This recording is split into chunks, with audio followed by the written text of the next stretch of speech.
मत गाओ। तुलसी माता की कहानी कहने जा रही हूँ, आप लोग कृपा करके सुनो। एक बुढ़िया थी, वो बहुत पूजा पाठ करती थी और कार्तिक महीना में कार्तिक नहाती थी और तुलसी सींचती थी और भजन कीर्तन करती थी। सब गांव भर के लोग बहुत उससे खुश रहते थे। कार्तिक महीना में अपने बेटे को, एक बेटा भी था, तो बेटे को बोली कि मैं गंगा तट पर जाऊंगी, आप तुम मेरे को लेके चलो।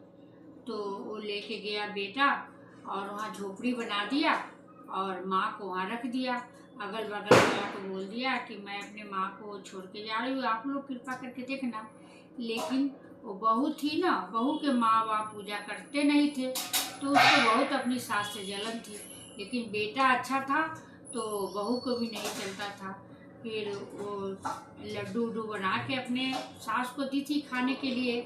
तो जब कार्तिक महीना 4 दिन बच गया तो सावन आए तो बोले, उसका गेट पीटे तो बोले कि माता जी कुछ है खाने के लिए।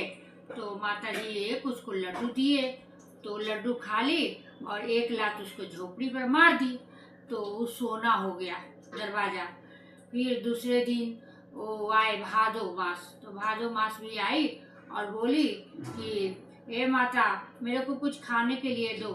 तो फिर उसको भी एक लड्डू दे दी, वो भी दूसरा लात मारी और झोपड़ी सोना हो गया।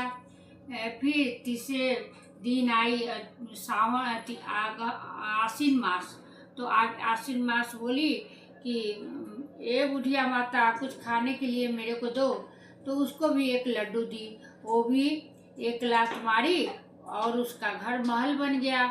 फिर चौथे दिन, कार्तिक के चौथे दिन कार्तिक मास आया। कार्तिक मास भी आई तो बोली ये माता जी कुछ खाने के लिए दे दो, तो उसको भी एक लड्डू दी।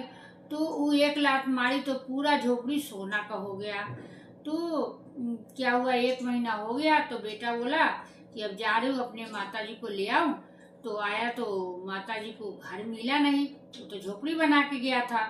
तो फिर सबसे पूछा तो बोली तुम्हारी मम्मी तो इसी में है, इतना ना पूजा पाठ की है, इतना ना पूजा पाठ की है जो उनको सोने का घर हो गया। तो फिर गए, अंदर गया तो माँ थी।